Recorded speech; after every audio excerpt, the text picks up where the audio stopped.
Hi there. Have you ever followed someone who sounded confident but clearly didn't know what they were doing? That moment right there, that is when trust breaks. Because real leadership isn't just about confidence, it is about competence. My name is Ramat, and today I'm going to show you why competence is a leadership quality that earns trust, drives results, and separates good leaders from great ones. What is competence in leadership?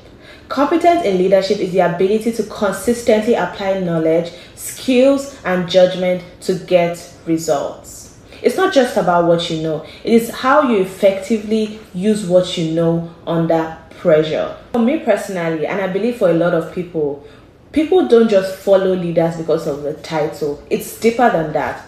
They follow leaders because they believe this person knows what they are doing. Let me follow this person. Let me emulate what this person is doing.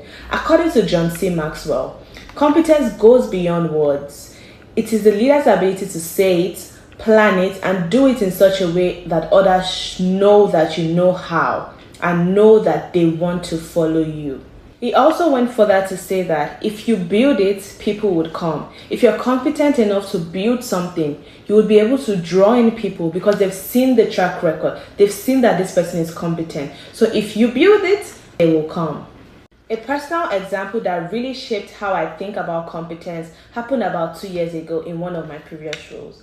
At this time, I was working in a field where we dealt heavily with laws, regulation, policies, and these areas change constantly and require a lot of attention to detail.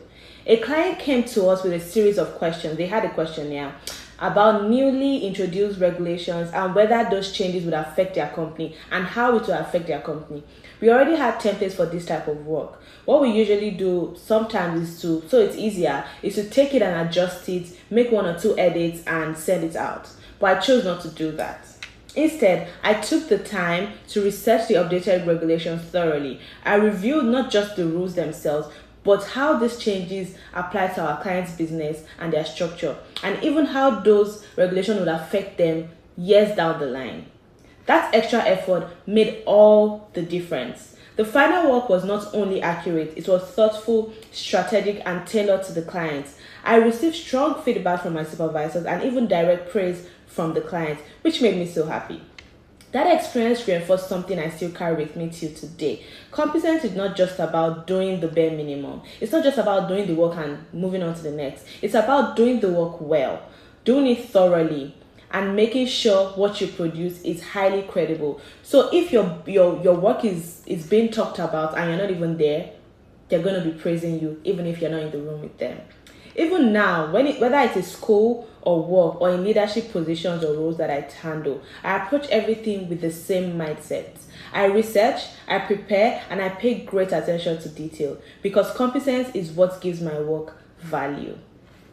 Why does competence matter, you may ask? Over the years, I've learned that competence builds 3 critical things in leadership: trust, credibility, and confidence. Trust, people will rely on you. Your voice will carry weight. You become credible, and others feel secure following you, which builds your confidence. Some advice on how to build competence. Commit to learning. Great leaders are always learning through experience, feedback, and even failure. Practice consistently. Practice, they say, makes perfect. Competence is built through repetition. Repeat that task that is so hard for you to master. You will get better by doing it. Prepare before you perform. Competent leaders don't wing it. We don't just walk into the room and say, whatever happens, happens. No. They prepare, they anticipate challenges and think ahead. It's better to be over prepared than to be under prepared. Stay accountable. When you make mistakes, when you make errors, learn from those mistakes, own up to those mistakes. That's how you grow your skill and your credibility. At the end of the day, people may be inspired by your words, but they will only follow you because of your competence, your credibility, and the kind of work that you put out there. So if you want to lead, just aim to be competent. Don't just aim to be confident, aim to be competent. Aim to be capable and aim to be prepared at all times. Thank you for listening. Stay competent. Remember, build it and they will come. Bye.